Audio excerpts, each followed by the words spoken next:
The first time Olivia Harper realized no one was coming to save her. She was sitting on the floor in her wedding dress. White satin pooled around her like spilled milk.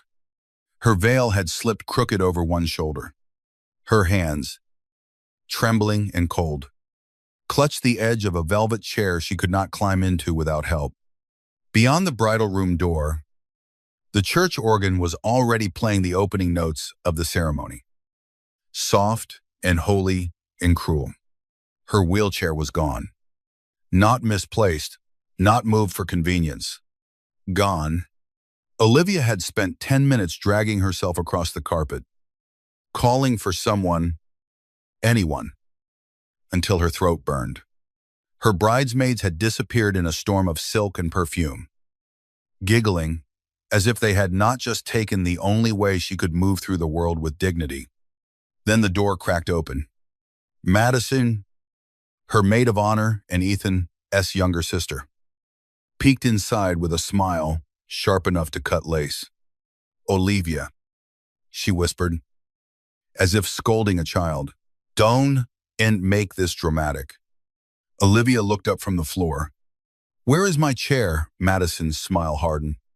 Behind her, two bridesmaids hovered in pale champagne dresses, their eyes shining with cruel excitement. "We put it somewhere safe," Madison said, just until after the entrance photos. Olivia stared at her. "You hid my wheelchair. It doesn't match the aesthetic." Madison stepped inside and closed the door behind her, muffling the organ. "The photographer said the aisle shots would look cleaner if you walked with Ethan." "I don't walk down aisles." "Madison, you could try." One of the other bridesmaids laughed softly. "It's like 20 feet. Olivia's face went hot, then cold. She had known Ethan's family cared about appearances. She had known they edited every dinner, every vacation, every public smile into something polished enough to frame, but she had not known they would strip her dignity from her on the one day she had prayed to feel beautiful. "Bring it back," Olivia said. Madison tilted her head. "Ethan agrees this is best." That struck harder than the floor beneath her. Olivia's lips parted. Ethan knows Madison's eyes flicked away for half a second. "Enough." The answer slid into Olivia's ribs like a blade. Her groom knew. Her groom had allowed this. The man who had kissed her hand in hospital hallways. The man who had promised her that her wheelchair was not something he accepted, but something he honored because it was part of her life. The man waiting at the altar beneath a cathedral ceiling while his sister and friends forced his bride to beg for her own mobility. He said he didn't want a scene.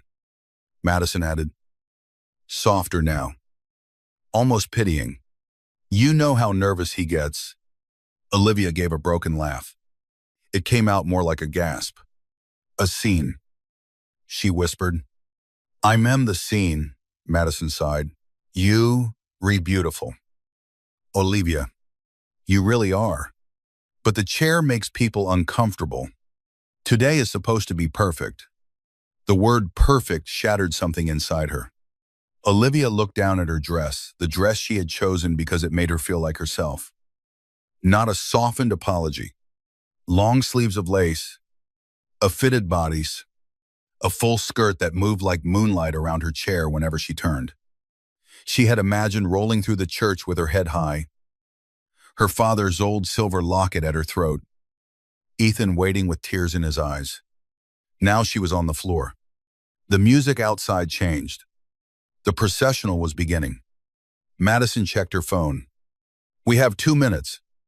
Either let one of the groomsmen carry you, or stay here until after the ceremony. Ethan can explain that you had a panic attack." Olivia's eyes lifted slowly. "Get out." Madison blinked. Olivia's voice shook, but it did not break. "Get out of this room." For a moment, Madison looked offended. Then she rolled her eyes, gathered her bridesmaids with one hand, and stepped back into the hallway. "You're embarrassing yourself," she said. The door closed. Olivia sat in silence as the laughter from outside faded into music. She tried not to cry. She failed. The first tear slipped down her cheek, then another. Not because she needed caring, not because she needed pity, but because everyone beyond that door was waiting for a bride. And the people who claimed to love her had decided the real version of her was too inconvenient to be seen. Then footsteps stopped outside the room. Not the frantic tapping of bridesmaids' heels. Not Ethan's careful, anxious shuffle. These footsteps were slow, heavy, controlled. The door opened without a knock. A man stood in the doorway, tall and still as a shadow thrown by candlelight. Olivia had seen him once that morning from across the church courtyard. Black suit, white shirt open at the throat, no tie. Dark hair brushed back from a face too calm to belong in a wedding. There had been men with him, broad-shouldered, silent, watching the crowd instead of the bride and groom. Guests had whispered his name like a warning. Damien Rousseau, the mysterious guest from Boston. The man Ethan's mother had personally asked the ushers to seat in the front pew despite the priest's discomfort. The man whose reputation made bankers lower their voices and politicians pretend not to recognize him. A mafia boss. People said, not loudly, never loudly. His eyes moved over the room once. The empty space where her wheelchair should have been. The marks on the carpet where she had dragged the heavy skirt. Her hand gripping the chair. The tears she was too late to hide.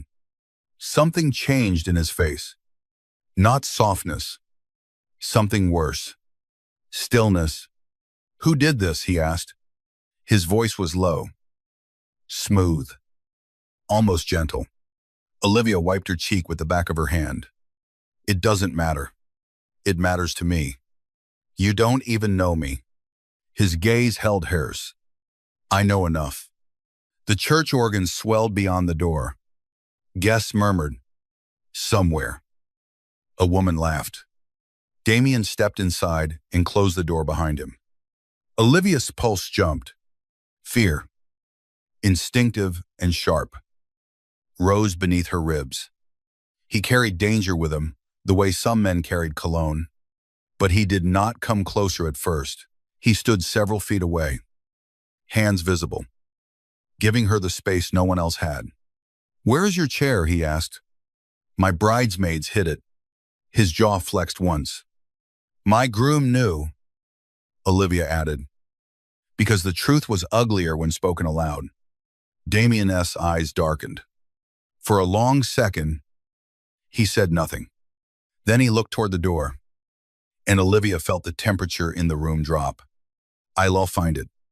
No. The word came out fast. He looked back. Olivia swallowed. I don't want to chase my own dignity through a church hallway while everyone waits. Something like understanding passed behind his eyes. Outside, the music shifted again. The doors to the nave were about to open. Damien crossed the room slowly and lowered himself to one knee in front of her. The movement should have looked strange from a man like him, powerful, feared, dressed like a threat among roses and white ribbon. Instead, it made the room feel suddenly quiet enough to hear her own heartbeat. I can carry you, he said. Olivia stared at him. No, she whispered. His expression did not change. Then tell me what you want. No one had asked her that all morning. Not Ethan. Not Madison. Not the wedding planner fussing with flowers. Not her mother, who had died 3 years earlier and would have burned this church to the ground before letting anyone touch Olivia's chair. What do you want? The question loosened the knot in Olivia's throat. I want them to see me, she said. Damien's gaze lowered to her dress, her shaking hands, her bare shoulders beneath the veil, then back to her face. Then they will. He held out his arms, but he did not touch her. Olivia looked at him for a long, breathless second. You Damien Rousseau, she said. Yes. People are afraid of you. They should be. Should I be? His eyes flickered, almost with pain. But the moment was gone before she could name it. Not today. The answer should not have comforted her. It did. Olivia nodded once. Damien moved with shocking care. One arm slid beneath her knees, the other behind her back. He lifted her as if she weighed nothing, as if the satin, the tears, the humiliation, the entire broken morning had become something he could carry without strain. Her breath caught, instinctively. She gripped his shoulder. He smelled faintly of winter air, expensive smoke, and rain that had not yet fallen. "Hold on to me," he said. Olivia hated that she did, loved that he waited until she did. Then Damien Russo opened the bridal room door. The hallway froze. Madison stood 10 feet away with Olivia's bouquet in her hands. The other bridesmaids had gathered near the entrance to the nave, pretending not to listen. Ethan's mother, Vivian Whitmore, turned from a conversation with the wedding planner, pearls gleaming at her throat, and went pale. Damien looked at Madison. "Give her the flowers." Madison's mouth opened. Damien did not raise his voice. He did not need to. Now, Madison stepped forward, as if pulled by a wire, and placed the bouquet against Olivia's hands. Olivia took it, trembling. Damien carried her past them. The great church doors stood closed at the end of the hall. Behind them, 200 guests waited under stained glass windows and garlands of white roses. Olivia could hear the whispering already. It spread like fire. "Is that Russo? Why is he carrying her? Where's her wheelchair? Did something happen?" Damien paused before the doors and looked down at Olivia. "This is the last chance to turn around," he said quietly. Olivia's throat tightened. "Will you?" "No." A strange, dangerous warmth entered his voice. "But I'll follow you anywhere you choose." That was the first time Olivia Harper understood that Damien Russo did not make promises like other men. He made them sound like verdicts. The doors opened. Sunlight poured through the church, bright and merciless. Every head turned, cameras lifted. The string quartet faltered. Ethan Whitmore stood at the altar in a pale gray suit. Perfect hair, perfect smile, perfect cowardice draining from his face as his bride entered another man's arms. A gasp rolled through the crowd. Damien carried Olivia down the aisle. Not quickly, not apologetically. He walked as if the church belonged to him and every guest inside had been summoned to witness judgment. Olivia kept her chin high. Though her eyes burned, she saw Vivian Whitmore's face harden in the front pew. She saw Madison standing rigid behind her, bouquetless and stunned. She saw Ethan's mouth moving soundlessly, his eyes darting from Olivia to Damien to the guests filming the moment.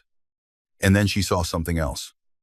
In the back of the church, near the last row, a man in a navy suit reached into his jacket. Damien saw it too. His body shifted around her before Olivia understood why. 1 second, she was exposed beneath the stained glass. The next, Damien had turned slightly, placing his own back between her and the man in the navy suit. A quiet click sounded from somewhere behind them. Damien's men moved. Fast, silent. 2 black-suited guards closed on the back row. The man in navy froze, hand trapped under his lapel. A woman screamed. The priest dropped his prayer book. Damien did not stop walking. His grip tightened around Olivia by half an inch. Nothing more. "What's happening?" Olivia whispered. "Nothing you need to fear. That isn't an answer." His mouth nearly curved. "Nearly, no," he said. "It is Tem." They reached the altar. Ethan stepped forward, panic flashing in his eyes. "Olivia," he whispered. "What are you doing?" Damien turned, still holding her. The whole church held its breath. Olivia looked at her groom. For a moment, she waited for love to rise inside her. Grief, longing, anything that might explain why she had spent 2 years convincing herself that Ethan's passivity was kindness, that his fear of conflict was gentleness, that his silence was not betrayal. But all she saw was the man who had let them hide her chair. "Did you know?" she asked. Ethan's face twisted. "Liv. Please. Not here. Did you know?" His eyes dropped. That was enough. A murmur swept through the church. "Ugly and hungry." Olivia nodded slowly. Damien's voice cut through the noise. "Answer your bride." Ethan stiffened. "This doesn't concern you." Damien looked at him with a calm so cold it seemed to strip the gold from the altar. "You hid her chair," Damien said. "You made it concern everyone." Ethan glanced toward his mother. But Vivian's face warned him to stay quiet. Olivia turned to Damien. "Put me down." His eyes moved to hers. "The altar steps are marble," he said. "I know." A flicker of something passed between them, his instinct to protect. Her refusal to be displayed as rescued property. The first edge of a war. Neither of them understood yet.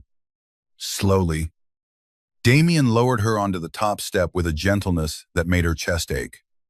Olivia arranged her dress around herself, set the bouquet across her lap, and faced the church. "My wheelchair was hidden from me," she said. The silence became absolute. "By my bridesmaids." With my groom's knowledge, Ethan whispered her name like a warning. She ignored him.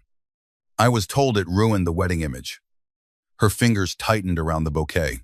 "I was told my existence made people uncomfortable." A camera flash went off. Vivian rose from the front pew. "This is a private family matter." Olivia turned to her.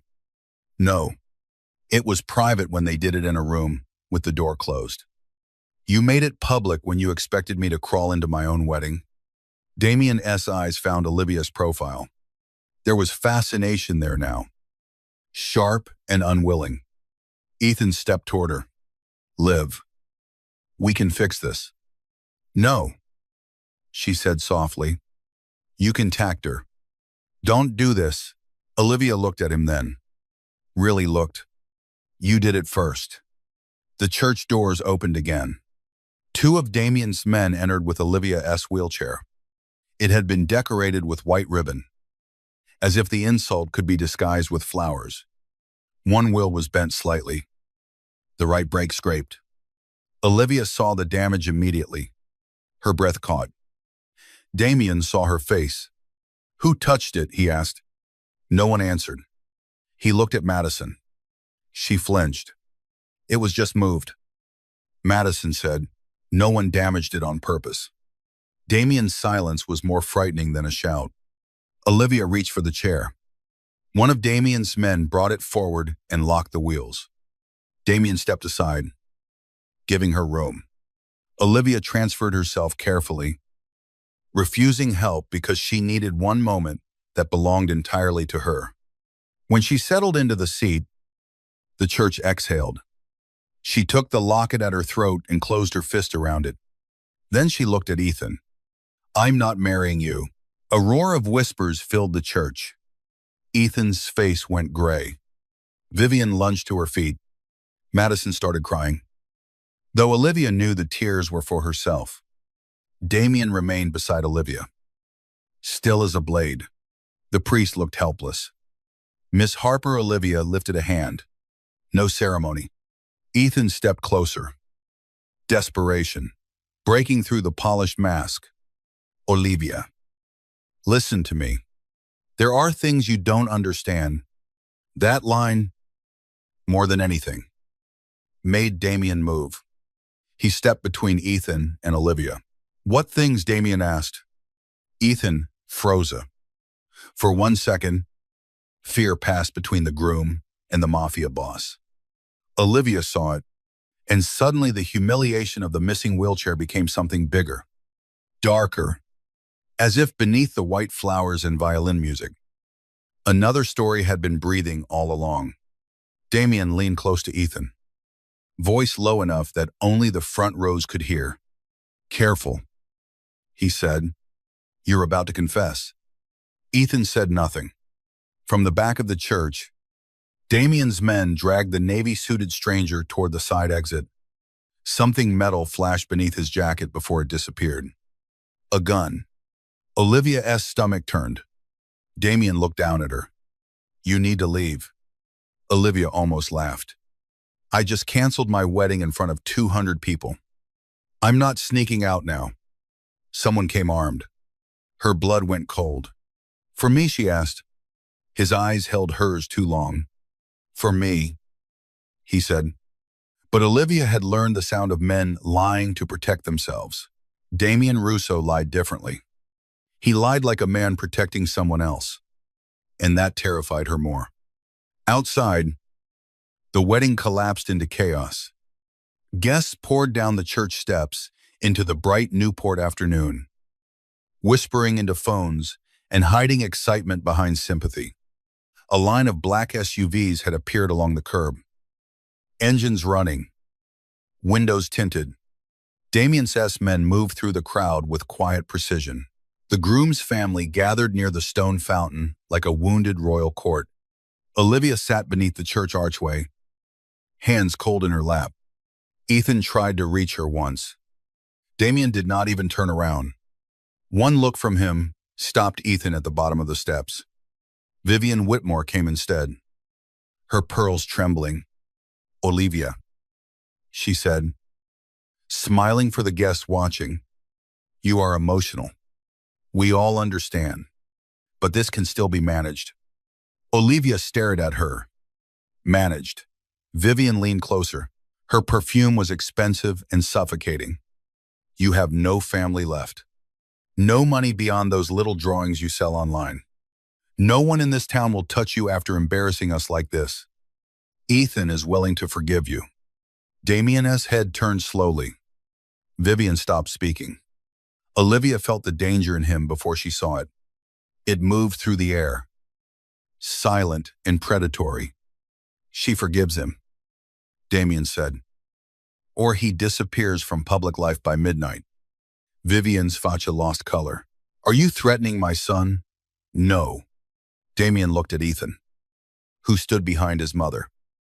Sweating, "I'm giving him something he never gave his bride." What? Vivian snapped. "A choice." Olivia looked at Damien before she could stop herself. His gaze softened only slightly when it touched her. That small change was more intimate than a kiss. A reporter's voice cut through the courtyard. "Olivia, is it true your wheelchair was hidden before the ceremony?" More cameras turned. The story was already spreading. A runaway bride. A cruel groom. A mafia boss carrying her down the aisle. The scandal would be everywhere by nightfall. Olivia's chest tightened. She had spent years trying not to be an inspirational headline. A pity post. A soft tragedy for strangers to consume. Now her humiliation was becoming entertainment in real time. Damien saw her hand curl around the wheel of her chair. He stepped in front of the cameras. Every lens dropped slightly. "Move," he said. The reporters moved. Olivia should have been horrified by the power in that one word. Instead, she felt something dangerously close to relief. Damien's driver opened the door of the nearest SUV. Olivia looked at it, then at Damien. "I'm not going anywhere with you." He nodded once, as if he had expected the answer. "Good." Her eyes narrowed. "Good. A woman who climbs into a stranger's car after a wedding like that has either lost her mind or given up." His voice remained calm. "You have done neither." Despite everything, a breath of laughter escaped her. It was shaky, but real. Damien's eyes lowered to her mouth. Then away. "You can take the church office until your transportation arrives," he said. "My men will stand outside. No one enters unless you allow it. I don't need your guards." "No," But someone else thinks you do. Olivia's pulse changed. What does that mean?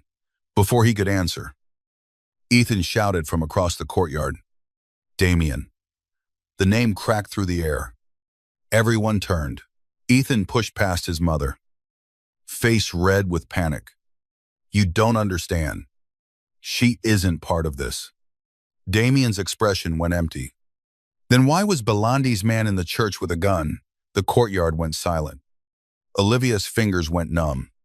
Belandi. She had heard that name before, not at dinners. Not openly. But in Ethan's late-night phone calls. In Vivian's tense whispers behind closed doors. She had thought it was a business client. Some investor from New York. Ethan's eyes darted to Olivia. Damien saw the glance. So did she. What is he talking about? Olivia asked. Ethan shook his head. Liv. Please. Damien moved closer to him. Tell her. Ethan swallowed. I can temp it. Damien's smile was cold and brief. That's unfortunate. One of Damien's men approached. Holding a phone, he whispered something in Damien's ear. Damien's gaze sharpened. Then he looked at Olivia's wheelchair. Not at Olivia. At the chair. The damaged wheel, the ribbon tangled around the frame, the underseat pouch her father had sewn there years ago when he modified the chair for her after the accident. Olivia followed his gaze. What? She asked. Damien crouched beside the chair. Olivia stiffened. Don't touch it. His hand stopped immediately. Good. She thought. At least he understood boundaries faster than her own fiancé had. There may be something inside, Damien said. Her heart started pounding. My chair. He looked at her. Your father was Michael Harper. Olivia stopped breathing. No one spoke her father's name like that anymore. Not with recognition. Not with the weight of a history she did not know. You knew my father. No. The answer was too quick. Olivia's eyes hardened. Damien held her gaze. I knew of him. What does that mean? It means he built security systems for men who believed money could keep them safe. And before he died, he hid something that 3 families have been looking for. Olivia laughed once. Stunned. My father was an accessibility engineer. He was also very good at hiding things in plain sight. The courtyard blurred around her. Her father had been gentle, brilliant, absent-minded, the kind of man who cried when Olivia's mother surprised him with a homemade cake. The kind of man who spent 6 months modifying Olivia's first chair so she could reach the kitchen shelves by herself after the crash. The crash. A wet road. A truck running a red light. Her mother screaming. Her father's hand reaching back for hers. Then hospital lights. No. Olivia pushed the memory away. What did he hide? She whispered. Damien's voice lowered. A ledger. Ethan made a strangled sound. Damien glanced at him. There it was. Confirmation. Olivia felt sick. My wedding, she said slowly, wasn't just a wedding. No one answered. Her throat tightened. Was Ethan marrying me because of my father? Ethan stepped forward. I loved you. Damien's gaze cut to him. Ethan corrected himself quickly. Panic rising. I do love you. Olivia looked at the man she had almost married. 2 years of dinners. Soft kisses. Promises. His careful acceptance of her wheelchair. His mother's fake warmth. Madison's forced friendship. All of it began to rot under the sunlight. Did you know about this ledger? She asked. Ethan's face crumpled. That was the second time his silence ended their relationship. Olivia turned her chair away from him. She did not cry. Not then. Damien looked at her with something dangerous and almost reverent. You should come with me now, he said. Olivia's laugh was bitter. Now you want me in your car? Now you have a target on your back. Because of you, because of what your father left you. And you want it too. His eyes did not flinch. Yes, The honesty struck her harder than any comfort would have. "But I won't take it from you," Damien said. "Belandi will." Across the street, a black motorcycle slowed near the church entrance. Damien's head turned. The rider lifted something. The world exploded, not with fire, with glass. A bullet slammed into the stone wall above Olivia's head, showering her veil with white dust. Screams tore through the courtyard. Damien moved before the sound finished echoing. He seized Olivia's chair and shoved it behind the SUV as his men drew weapons and surged into formation. Another shot cracked. The front windshield spiderwebbed. Olivia's heart hammered so violently she could barely hear Damien speaking into her ear. "Stay low." She grabbed his wrist. "My chair, I have you." "No," she snapped, even through terror. "You have the handles. I have myself." For one impossible second, while bullets rang against stone and guests screamed into flower beds, Damien Russo looked at her as if she had just pulled a knife on him. Then he nodded. "Tell me what you need." The question steadied her. "Left side ramp," she said, breathless. "Not the curb." Damien moved instantly, guiding her chair toward the accessible side entrance while two guards shielded them. Olivia pushed the wheels herself. Dress caught in her lap. Bouquet abandoned somewhere behind them. At the ramp, Damien turned and fired once. Olivia did not look back. The SUV door opened. This time, she did not argue when he lifted her inside. Not because she trusted him. Because Ethan had lied. Because someone had shot at her. Because whatever her father had hidden, it had just turned her wedding day into a battlefield. The SUV sped away from the church, tires screaming against the sunlit street. Olivia watched Newport blur past the tinted window. White mansions, ocean glare, tourists frozen on sidewalks. Her own reflection stared back at her, a bride in a ruined veil, dust in her hair, sitting beside a mafia boss who had carried her to an altar and then into a war. Damien sat across from her, one hand pressed to his ribs. Blood darkened his white shirt. Olivia stared. "Yuri hit. It's nothing. That is the favorite lie of men who bleed on leather seats." His eyes lifted to hers. For the first time, something almost human crossed his face. "You're calm." "I'm in shock." "No," he said. "You angry." Olivia looked out the window. "I was supposed to be married by now. You were supposed to be buried by now." The words chilled the car. She turned back.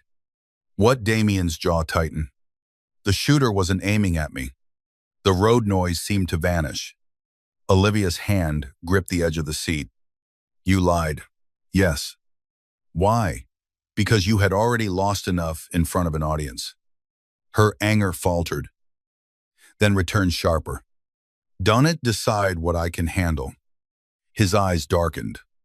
"No one who saw you on that altar would make the mistake of thinking you fragile." The compliment was quiet. Unwanted. It reached her anyway. Damien leaned back, face pale now.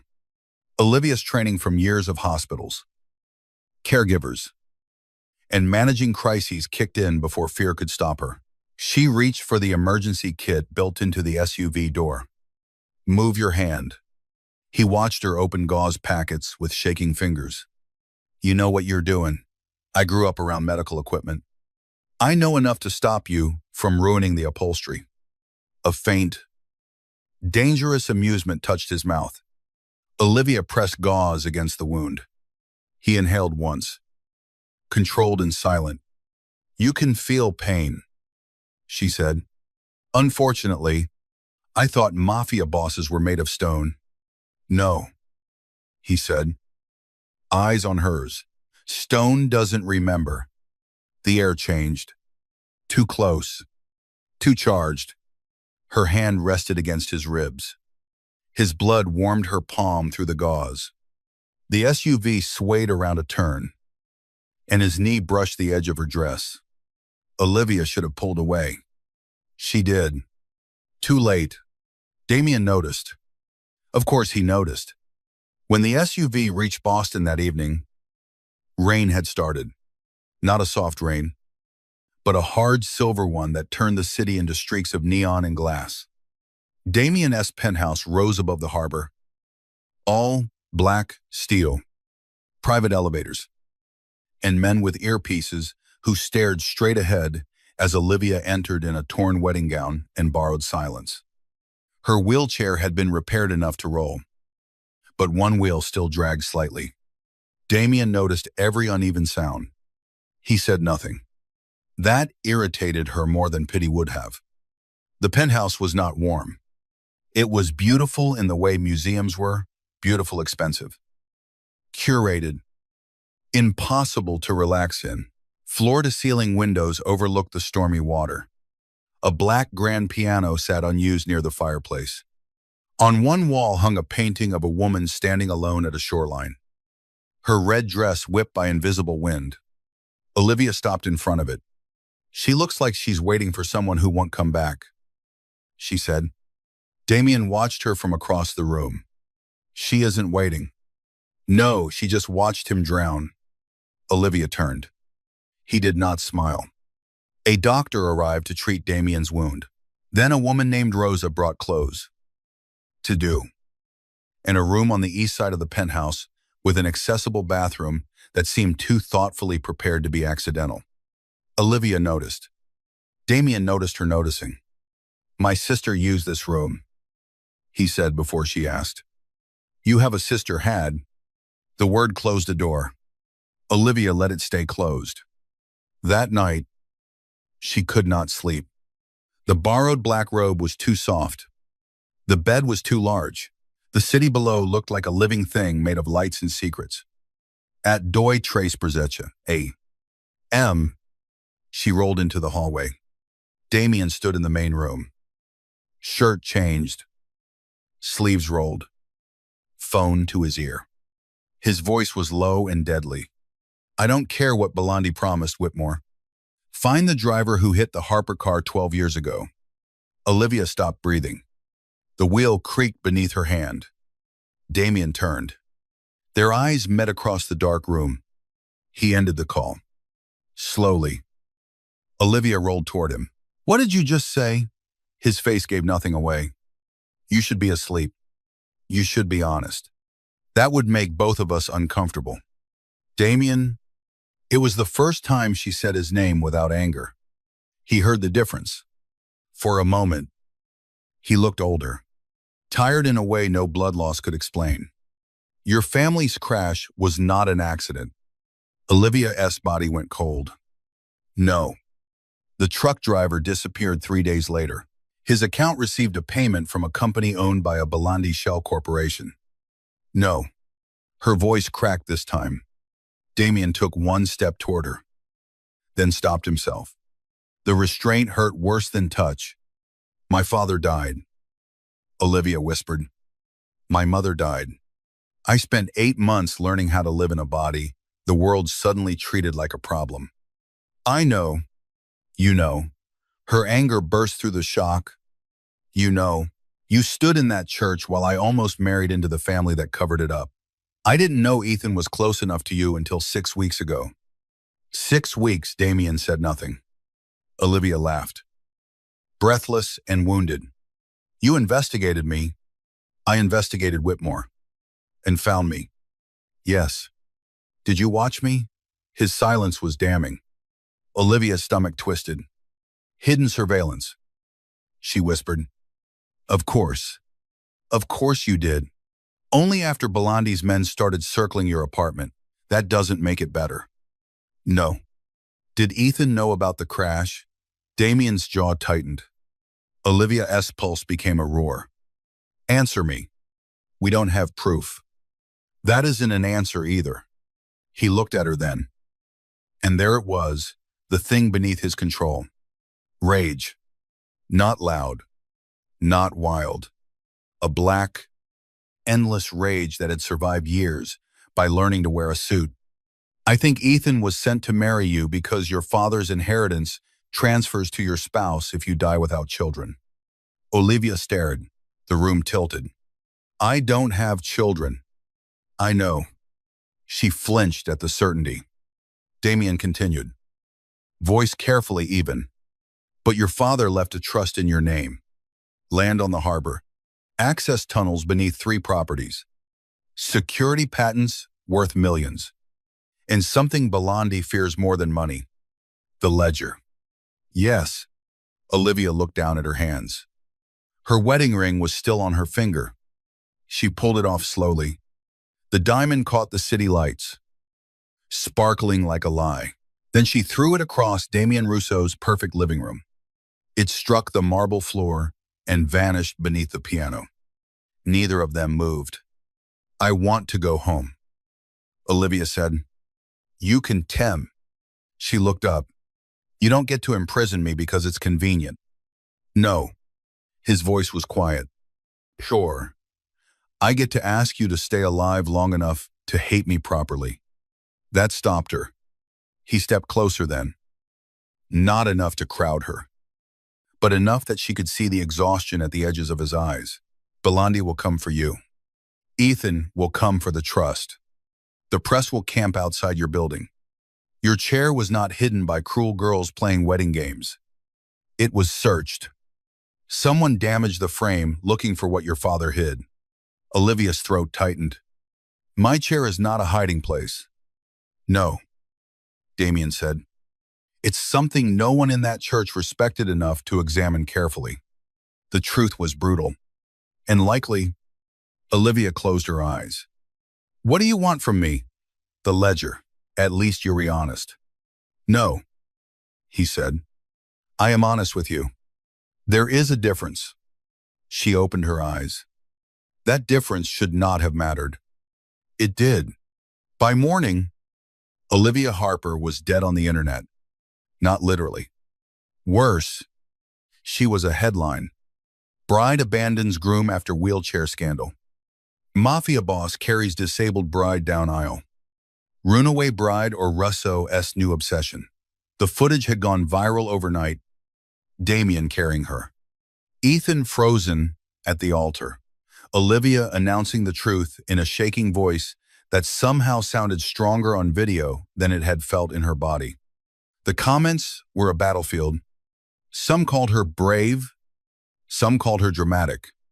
Some romanticized Damien's arms around her as if she had not been shot at 20 minutes later. Others accused her of staging the entire thing. Then came the worst one. A clip from Madison. She stood in front of the church, eyes red, voice trembling beautifully for the camera. We were only trying to help Olivia feel normal on her special day. Madison said, she has always been very sensitive about her condition. We loved her. We still do. Olivia watched the video 3 times. On the 4th, Damien took the tablet from her hands and threw it into the fireplace. The screen cracked before the flames caught. Olivia stared at him. That was not yours. I'll buy you another. That isn't the point. I know. Then why did you do it? His eyes burned in the firelight. Because she used the word normal like a weapon. Olivia's anger dissolved too quickly. She hated that. You can burn everything that hurts me. Damien looked at the tablet, disappearing in flames. No, he said, but I can start with the small things. The line should have sounded absurd. Instead, it sounded like danger, wearing devotion, S-coat. That afternoon, Damien's lawyer arrived with a plan, a fake engagement. Olivia laughed so hard, Rosa rushed in from the kitchen. No, Olivia said, still laughing. Absolutely not. Damien stood by the window, arms folded, expression unreadable. It protects you legally, the lawyer said. If the Whitmores argue emotional instability or attempt control through marriage contracts, I canceled a wedding yesterday. I'm not announcing an engagement to a mafia boss today. You would not need to announce it, Damien said. Olivia turned on him. The internet saw you carry me down the aisle. They've already married us in comment sections. His mouth moved as if suppressing a smile. Then the story is useful. No, the story is humiliating. His expression changed at once. Olivia regretted the sharpness, but not enough to take it back. I will not become your shield, she said, or your bait, or whatever men like you call women when you decide our lives are useful. Damien crossed the room slowly. The lawyer went silent. Damien stopped an arm's length away. You would never be my shield, he said. Olivia held his gaze. His voice dropped. You would be the reason I burned the battlefield. The room seemed to lose air. Olivia felt the pull of him then, and it frightened her. Not because he was handsome, though he was in a severe, dangerous way. Not because he had power. She had seen powerful men use women as decoration and excuse. It frightened her because Damien Russo looked at her as if every insult she had survived had been entered into a private ledger of his own. As if someday, someone would pay. I don't trust you, she whispered. I know. I'm afraid of you. You should be. Her breath caught. But not because I would hurt you, he added. Because I may hurt everyone who does. The lawyer cleared his throat and pretended not to be alive. Olivia looked away first. That evening, they opened her wheelchair. Not violently. Not like thieves. Damien had an adaptive equipment specialist brought in. A woman named Tessa, who spoke to Olivia instead of over her, asked permission before touching anything, and glared at Damien when he stepped too close. Olivia liked her immediately. Under the damaged right side panel, behind a seam Olivia had never noticed, they found a narrow metal capsule. Inside was a drive and a note. Olivia knew her father's handwriting before she read the first word. Livy, if you are reading this, I failed to keep the storm away from you. I am sorry. You were never the reason they came for us. You were the reason I tried to stop them. Trust no one who wants you quiet. Trust the man who gives you back your choice, not the one who carries you, the one who lets you decide where to go after. Dad Olivia's hands shook so badly the paper blurred. Damien stood across the room, very still. He had carried her, but he had also asked. He had lied, watched, manipulated. He had protected her. He had wanted the ledger. He had given her the choice to read the note first. Alone if she wanted. Olivia looked up. You think this means you? His face remained unreadable. I think your father was smarter than both of us. She almost smiled. Almost. The drive contained enough to destroy 3 families. Names, payments, police contacts, judges, properties, shell companies, proof that Belandi ordered the crash that killed Olivia's parents after Michael Harper refused to keep laundering security access through his company. Proof that Ethan's father helped bury the report. Proof that Ethan had agreed to marry Olivia to secure the trust before Belandi found the ledger. And one file that made Damien leave the room without a word. Olivia followed him to the hallway. He stood with one hand against the wall, head bowed. What was in that file, she asked. He did not answer. Damien. His eyes closed. My brother. The words came out flat. Olivia waited. Damien turned. Luca Russo was killed 6 years ago in a warehouse fire. Belandi said it was retaliation for a broken deal. I believed him. And the ledger shows Ethan Whitmore signed the access order that locked the doors. Olivia's chest tightened. Ethan killed your brother. Ethan helped. Rain lashed the windows at the end of the hallway. Damien looked almost calm. Too calm. Olivia recognized it now. The stillness before violence. Don't go, she said. His eyes lifted to hers. The words surprised them both. She forced herself to continue. Not tonight. Not like this. He burned my brother alive. Her voice softened. And if you walk out that door now, Belandi gets exactly what he wants. You become the monster everyone already thinks you are. Damien's jaw clenched. I am that monster. No. Olivia rolled closer. You're worse. Something flickered in his eyes. Worse. You know when you're choosing it. Silence. Then Damien laughed once. Quietly. Without humor. You should have married a kinder man. I didn't marry anyone. His gaze dropped to her bare ring finger. No, he said. You didn't destom. For a moment. The hallway disappeared. There was only the storm. The space between them. And the terrible knowledge that attraction did not wait for safety. It grew in impossible places. Beneath betrayal. Beside grief. In the moment, a dangerous man almost reached for a woman's face and stopped himself because she had not invited him. Olivia saw the movement. The restraint, her own voice came out barely above a whisper. Why did you stop? Damien's eyes darkened. Because if I touch you tonight, I will pretend it is comfort. And it would be no. What would it be? He leaned closer. One hand gripping the wall beside him. A mistake I would not regret. Olivia's heart slammed once. Rosa appeared at the far end of the hall with forced cheer and a tray of tea, saving them from whatever came next, or delaying it. Over the next week, Olivia learned that forced proximity was not romantic when it came with armed exits and legal strategy meetings. It was exhausting. Damien's penthouse became a gilded bunker. Her old apartment was ransacked 2 days after the wedding. A reporter bribed the doorman. Ethan sent 43 messages, each more desperate than the last. Madison released another tearful video. Vivian filed a petition claiming Olivia had been emotionally manipulated by Damien Russo and was unfit to control her inheritance.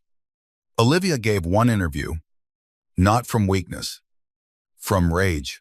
She sat in Damien's library wearing a navy dress Rosa had tailored for her chair. Her hair loose over one shoulder. No veil. No tears. No soft tragedy. My wheelchair is not a prop. She told the camera. It is not something to hide for photographs. It is not a symbol of failure. It is part of how I live.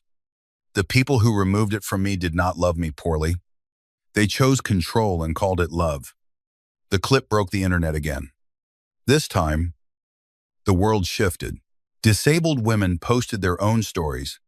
Brides shared photos of wheelchairs decorated with flowers and lights and pride. Designers offered to build Olivia a custom chair for free. The Whitmore's Foundation lost sponsors. Madison's videos disappeared. Damien watched the interview from the doorway. When it ended, he said nothing. Olivia turned. No comment, his eyes moved over her face. I was wrong. That was unexpected. About what? I thought your father's ledger was the most dangerous thing in this city. Olivia's throat tightened. And now I think it's you. She should not have blushed. She did. Damien noticed. Of course he noticed. That night, Belandi made his move. The power went out at 1:14 p.m. The penthouse dropped into darkness. For 1 second, there was only rain against glass and the soft mechanical hum of backup systems failing one by one. Then red emergency lights flickered on. Damien appeared in Olivia's doorway before she could call his name. Stay behind me. She was already transferring into her chair. No. His expression sharpened. We do not have time for your independence. My independence is not a decoration you praise when it's convenient. A crash echoed from below. Damien swore softly in Italian.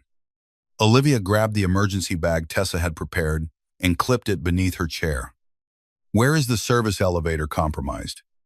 Stairwell. 28 floors. She looked at him. He understood. For the first time, Real fear touched his face, not fear of bullets, not fear of enemies, but fear of the world's architecture betraying her while men came to kill them. Olivia's voice steadied. Then we use the freight lift. It's manual. I know, Tessa showed me. Damian stared. When? You were pretending not to hover. A gunshot cracked somewhere below. The penthouse alarm screamed. Damian's men rushed past the hallway. Smoke began to curl under the far door. Olivia moved fast, pushing toward the service corridor. Damian stayed beside her. Not behind. Not in front until the first attacker emerged from the shadows. Then he became something else. Cold, precise, terrifying. He disarmed the man in 3 movements and left him unconscious against the wall. No flourish. No wasted violence. Olivia had seen anger in men before. Messy and loud. Damian's violence was quiet discipline. And that made it worse. At the freight lift, the manual crank had jammed. Olivia dropped from her chair to reach the lower release lever before Damian could stop her. Olivia. Dantan. The sharpness in her voice froze him. She worked the lever with both hands, dress twisted around her knees, palms burning. The lift groaned. Behind them, footsteps pounded closer. Damian fired down the hall. Once, twice. The lift gate opened. Go, he said. Olivia transferred back into her chair with brutal effort. Damian grabbed the handles, then stopped. He looked at her. Even with smoke filling the corridor and enemies closing in, he waited. Olivia nodded. Together, they entered the lift. Halfway down, the power returned. Not fully. Wrongly, the lift jolted to a stop between floors. Olivia slammed into Damian's chest. His arms closed around her instinctively. For a second, his heartbeat thundered beneath her ear. Below them, the shaft doors opened. A man looked up and smiled. Russo, he called. Belandi wants the bride. Damian's body went very still. Olivia whispered, I am so tired of men deciding I am transferable. Damian looked down at her. Then he did something insane. He smiled. Not warmly, not kindly, proudly. He pressed a knife into her hand. Then tell him. The man below raised his gun. Olivia threw the emergency flare from Tessa's bag. It burst red against the man's chest, blinding him long enough for Damian to shoot the pulley lock. The lift dropped 5 feet, slammed into the lower safety brake, and threw the gate open. Damian lifted Olivia, not as a savior this time, but as a partner in escape, and set her into her chair. The second they hit the garage, black SUVs surrounded the exit. Not Damian's ants, Belandi Sam. Their headlights cut through the smoke like white blades. At the center of them stood Ethan Whitmore. He looked ruined. No perfect hair now. No wedding smile. Just a man who had traded his soul and found out the price had increased. Liv, he called. Please, come with me. And this ends. Olivia stared at him across the garage. You hid my chair. His face twisted. I was trying to save you. Damian's laugh was soft and lethal. Ethan's eyes flicked to him. You think he cares about you. He wants the ledger. He wants revenge. I know what he wants, Olivia said. Damian looked at her. She felt the weight of his gaze but did not turn. Ethan stepped forward. I never wanted you dead. That is the lowest confession I have ever heard. His face flushed. Then another voice came from the darkness. Enough. Carlo Belandi stepped into the headlights. Older, elegant, silver-haired. A man who looked like he belonged in private clubs and charity galas, not behind dead families and wedding day assassins. His eyes settled on Olivia with mild disappointment. Your father caused a great deal of trouble. Olivia's hands tightened on her wheels. My father refused to help you. Same thing. In my world. Damien moved forward. Belandi's men raised their weapons. Olivia grabbed Damien's sleeve. He stopped, barely. Belandi smiled. How touching. The little bride has taught the wolf manners. Damien's voice was ice. Speak to her again and die first. Belandi's smile widened. First, he said. Interesting choice. The garage doors began to close behind him. A trap. Olivia saw Damien calculating. Too many men. Not enough exits. His guards cut off upstairs. Belandi had planned this well. Then Olivia noticed the press vans outside the far entrance. Power outage. Fire alarms. Wedding scandal. Of course, reporters had followed. She reached into her emergency bag and pulled out the tiny device Damien's lawyer had given her for recording interviews. Damien saw it. His eyes sharpened. Olivia turned it on. Then she pushed her chair forward. Damien hissed her name. She ignored him. Belandi watched. Amused. Careful. Olivia stopped in the headlights. White wedding dress still torn from the day she had escaped the altar. You arranged the crash that killed my parents, she said clearly. Belandi's smile faded by 1 degree. Ethan's face went white. Olivia continued, voice shaking but loud. You had Michael Harper murdered because he collected proof of your crimes. You sent Ethan to marry me for my inheritance. You sent a gunman to my wedding. And now you are here to kill me for the ledger. Belandi stared at her. Then he laughed. You really think anyone will believe a hysterical bride hiding behind Damien Russo? Olivia lifted the recorder.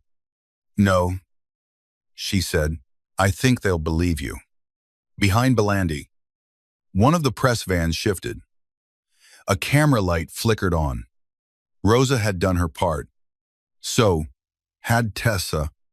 So had every person Damien thought was merely staff, and Olivia had recognized as human. Belandi turned too late. The garage filled with shouts. Damien moved. His men came through the side entrance. Weapons drawn.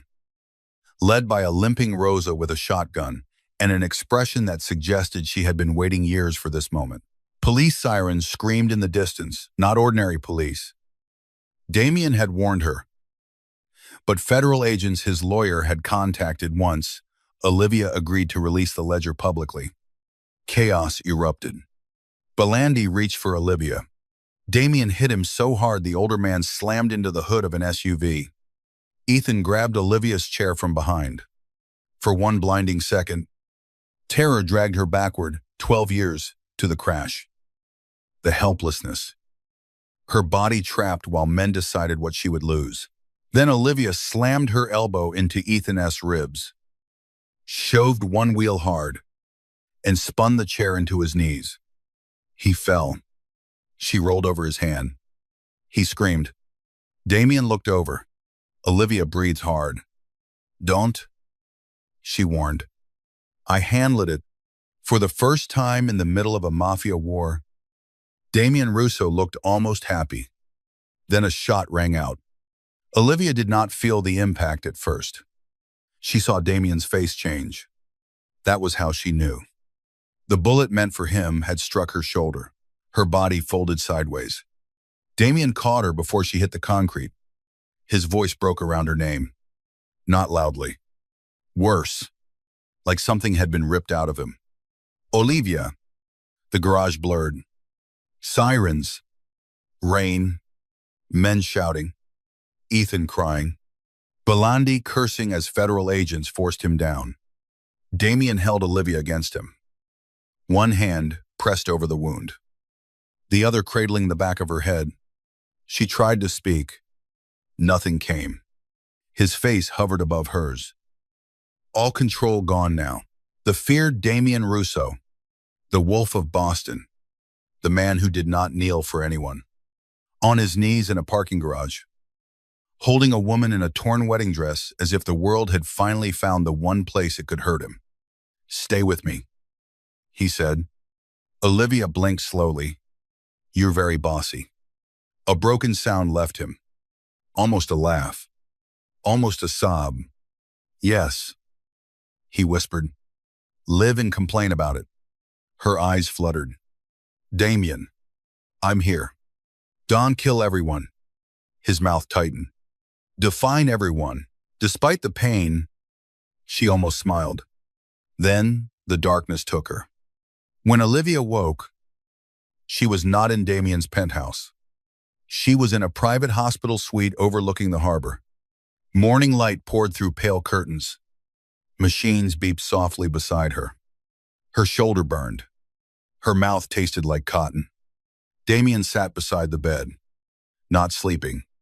Of course not. His shirt was wrinkled. His jaw shadowed. His hands, those careful, violent hands, rested clasped between his knees. There was blood on one cuff he had not noticed. Olivia watched him for a moment before speaking. You look terrible. His eyes snapped to hers. The relief that crossed his face was raw enough to hurt. Then it vanished behind control. You were shot. I gathered. You almost died. I didn't. His jaw tightened. You shouldn't have stepped forward. You should have brought a mafia war to my canceled wedding. A breath passed between them. Then Damien bowed his head. I know. Olivia studied him. This apology was not polished, not strategic. It looked like it had been dragged from somewhere deep and unwilling. I released the ledger, he said. All of it. Federal custody. Multiple newsrooms. No family can bury it now. And Belandi arrested. Ethan alive. She narrowed her eyes. Damien looked faintly offended. You asked me not to kill everyone? I'm proud of your restraint. You shouldn't be. It was unpleasant. This time, Olivia laughed, then winced. Damien stood immediately, reaching for her, then stopped himself, still asking without asking. Her chest ached for reasons that had nothing to do with the bullet. You can help me sit up, she said.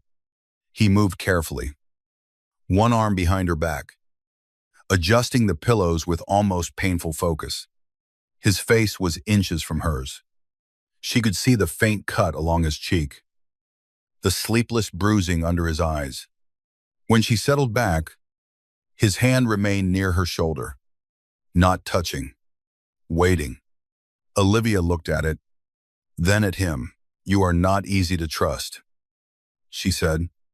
No. You lied to me. Yes. You watched me. Yes.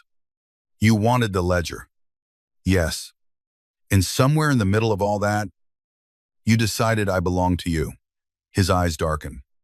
No. Olivia went still. Damien's voice lowered. I decided I belonged to you. That was the problem. The room fell silent. Outside, gulls cried over the harbor. Olivia's throat tightened. Damien, I don't know how to love gently, he said. I don't know how to want without turning it into war. I know how to protect. I know how to punish. I know how to wait outside a door all night because the thought of you waking afraid makes me physically incapable of leaving. Her heart moved painfully. He looked away.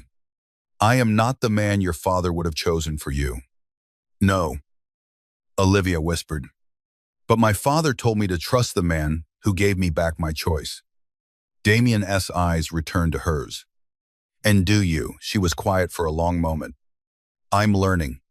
For Damien Russo. It seemed to be enough. 3 weeks later, Olivia returned to the church. Not for Ethan. Not for closure. For herself. The wedding flowers had been removed. The scandal had stripped the Whitmores of their polished reputation. Vivian had fled to Europe before federal subpoenas reached her. Madison had issued an apology that Olivia did not accept because it still sounded like a performance. Ethan, facing charges, had written 7 letters. Olivia burned none of them. She simply did not read them. That morning, the church was empty except for sunlight, dust, and Damien waiting beside the aisle. Her new wheelchair gleamed beneath her custom-built, elegant, strong, with silver detailing inspired by the locket her father had given her. Not hidden, not softened, not disguised with ribbons to make strangers comfortable. Rosa stood near the doors with a tissue. Tessa adjusted the brake one final time. Damien's set men waited outside with the SUVs, pretending not to watch through the stained glass. Olivia rolled down the aisle alone. Slowly, beautifully. Every turn of the wheels echoed through the church like an answer. At the altar steps, Damien waited in a black suit, no tie, hands at his sides. He did not come forward. That mattered. Olivia stopped before him. "Last time I came down this aisle," she said, "you carried me." His eyes softened. "Last time, they stole your chair. And this time, Damien said, "I wouldn't dare." She smiled. A real smile this time, the kind that changed his face before he could hide it. Olivia looked around the church where she had been humiliated, exposed, and almost killed. She expected pain to rise. It did, but it did not own the room anymore. "This place felt like the end of me," she said. Damien stepped closer. Still careful. Always careful now. It was 10. No. She looked up at him. It was the end of who they thought I was. He held her gaze for a long moment. Then he reached into his jacket and withdrew something small. Not a ring, a folded paper. Olivia took it. It was the deed to the Harper Harbor property, restored fully to her name. No conditions, no marriage clause, no protection contract, no hidden ownership beneath Damien S. empire. Her fingers trembled. "You gave it back. It was never mine. You could have used it." "Yes, but you didn't." "No." Why Damien's voice was quiet. Because love that takes your choices is just another kind of cage. Olivia's eyes filled before she could stop them. He noticed his hand rose slightly, then stopped. She caught his fingers. That was her answer.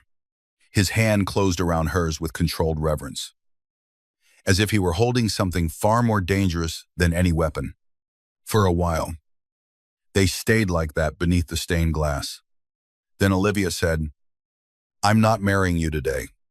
Damien's mouth curved. "No. Maybe not soon." "No. You were going to be difficult." "Yes. I'm going to be difficult too. I'm counting on it." She laughed softly. The sound moved through the empty church like music. Damien lowered himself to one knee before her, not because she needed him lower, not because he was performing devotion for an audience, but because this time there was no audience at all. Only Olivia. Only choice. Only a dangerous man who had once carried her through a church full of cruelty and now waited for permission to touch her hand. "I will not promise you a peaceful life," he said. "I know. I will not pretend my world is safe. I know. I will try to leave the blood outside the door." Her thumb brushed over his knuckles. "That would be appreciated." His eyes almost smiled. "But I can promise you this," Damien said. "No room will hide you. No family will trade you. No man will decide your worth while I breathe." Olivia's heart trembled. "And if I decide I don't want you breathing so close, then I step back." She studied him. Even if it hurts, his answer came without hesitation. Especially then. That was the moment Olivia understood. Damien Russo's devotion would always be dangerous. It would always carry shadows, enemies, and the weight of a world she had never asked to enter. But he had learned the one thing Ethan never had. Love was not possession. Protection was not control. And carrying a woman meant nothing if you could not also watch her move away with her head high. Olivia leaned forward. Damien went still. She kissed him first. Not because he had saved her. Not because the world expected the bride and the mafia boss to become a story. Because she chose him. His breath caught against her mouth. For one fragile second. The feared man forgot how to be feared. Then his hand rose to her face. Gentle and trembling with restraint. And he kissed her back like a vow he had no right to make, but would spend the rest of his life earning. Outside, black SUVs waited beneath a bright morning sky. Inside, the church doors stood open. Olivia Harper rolled out beside Damien Russo. Not hidden. Not carried. Not erased. At the top of the steps, reporters waited beyond the gates. Cameras lifted. The world wanted another image. So Olivia gave them one. She took Damien's hand. He looked down at her. Dangerous and devoted. The city's most feared man, standing beside the woman everyone had tried to make invisible. And when the cameras flashed, Olivia did not flinch. She smiled. Because this time, every person watching understood the truth. The bride had not been rescued from her wheelchair. She had been rescued from the people who thought hiding it could hide her power. And Damien Russo, the man who had carried her down the aisle, where he would spend the rest of his life remembering the moment she taught him the difference. Some women are not saved by dangerous men. Some women make dangerous men kneel.